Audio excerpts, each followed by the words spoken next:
నమస్కారం NSTV news కి స్వాగతం. నా పేరు సంధ్య. ముందుగా వార్తల్లోని ముఖ్యాంశాలు.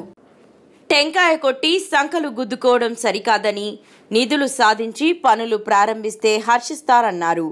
వైసీపీ హయాంలోనే లో లెవెల్స్ వంతెన మంజూరైంది. ఫ్లైఓవర్ బ్రిడ్జ్ వద్దని ఆ ప్రాంత ప్రజలు కోరడం జరిగిందన్నారు. ప్రజల అభ్యర్థన మేరకే లో లెవెల్ వంతెనకు ప్రతిపాదించడం జరిగిందని, డిసెంబర్ మాసంలోనే నిధులు మంజూరయ్యాయి. అయితే టెండర్ల కాలయాపన వల్ల పనులు ప్రారంభానికి ఆలస్యమయ్యిందని, మేము సాధించిన పనులకు మీరు టెంకాయ కొట్టి గొప్పలు చెప్పుకోవడం సరికాదని ఎంపీ అవినాష్ రెడ్డి సహకారంతోనే సాధించామని అన్నారు. నిన్నటి రోజున తెలుగుదేశం పార్టీకి సంబంధించినటువంటి ఎమ్మెల్యేలు మరియు తెలుగుదేశం పార్టీ జిల్లా అధ్యక్షుడు వాళ్ళిద్దరు కూడా విశ్వనాథపురం దగ్గర ఉన్నటువంటి రైల్వే అండర్ బ్రిడ్జ్ గురించి మాట్లాడడం చాలా ఆశాస్పదంగా ఉంది. ఎందుకంటే వైఎస్ఆర్ కాంగ్రెస్ పార్టీ అధికారంలోకి వచ్చిన తర్వాత ఎన్నో అభివృద్ధి పనులలో భాగంగా అక్కడ కావాల్సినటువంటి ఒక ఫ్లైఓవర్ను కూడా అడగడం జరిగింది.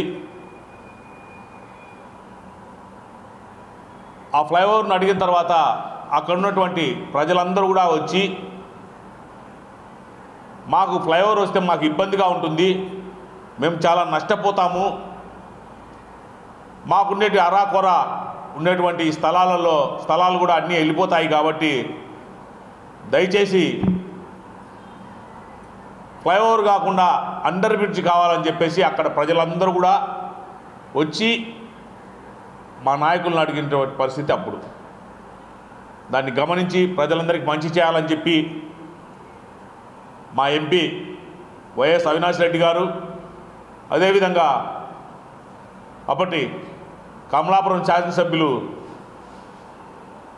రవీంద్రనాథ్ రెడ్డి గారు, ఆ స్థానికంగా ఉన్నటువంటి డిప్యూటీ మేయర్ నిత్యానంద రెడ్డి గారు, అదేవిధంగా ఆ చుట్టుపక్కల ఉన్నటువంటి కార్పొరేటర్లు శ్రీరంజన్ రెడ్డి కావచ్చు, లక్ష్మయ్య కావచ్చు, అదేవిధంగా సుబ్బరాయుడు, శ్రీనివాసులు రెడ్డి గారు, వాళ్ళందరూ కూడా ఎన్నో మార్లు రైల్వే అధికారుల దగ్గరికి వెళ్ళి మాట్లాడి, అదేవిధంగా ఎంపీ గారితో ఫాలోఅప్ చేసుకుంటూ దానికి సంబంధించినటువంటి ప్రిన్సిపల్ సెక్రటరీగా ఉన్నటువంటి కృష్ణబాబు గారిని మా ఎమ్మెల్యే రవీంద్రనాథ్ రెడ్డి గారు ఫాలోఅప్ చేసుకుంటూ డిసెంబర్ నెలలోనే ఆ బ్రిడ్జిని శాంక్షన్ చేయించడం జరిగింది. కొన్ని అనివార్య కారణాల వల్ల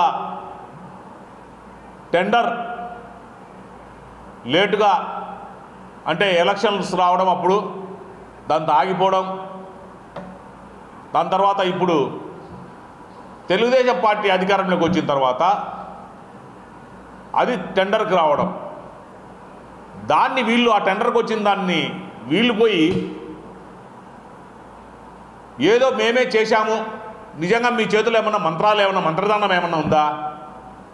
2 నెలలు కాలేదు తెలుగుదేశం పార్టీ అధికారంలోకి వచ్చి వెంటనే మేము శాంక్షన్ చేయించినామని చెప్తా ఉన్నారే, ప్రజలందరూ కూడా నవ్వుకుంటా ఉన్నారు.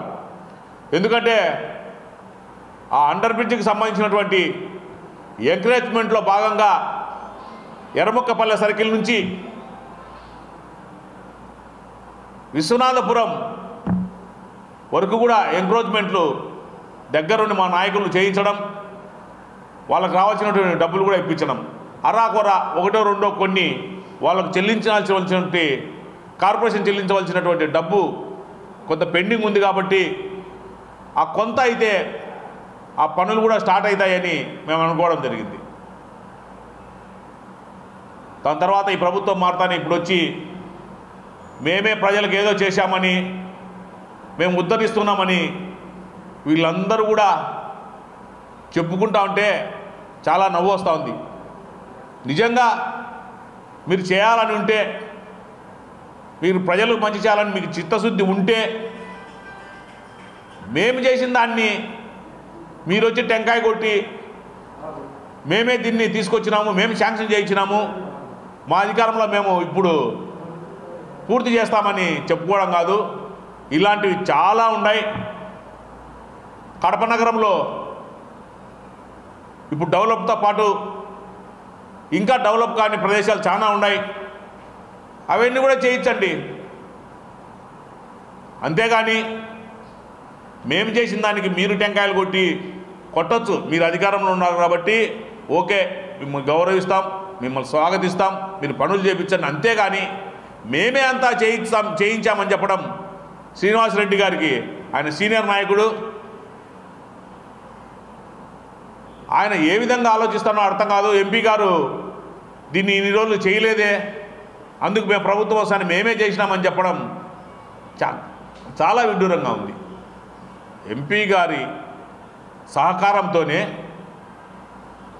రైల్వే అధికారులతో, రైల్వే మినిస్టర్తో మాట్లాడి అది శాంక్షన్ చేయించడం జరిగింది. నిజాలు చెప్పండి. ఇప్పటికైనా అబద్ధాలు ఎన్నో చెప్పినారు, మీరు అధికారంలోకి వచ్చినారు. కనీసం అధికారంలోకి వచ్చినప్పుడైనా నిజాలు చెప్తే మంచిదని మేము తెలియజేస్తూ ఉన్నాం. అదేవిధంగా కమలాపురం శాసనసభ్యులు కానీ, కడప శాసనసభ్యులు కానీ ఏ రోజు వాళ్ళ ప్రజల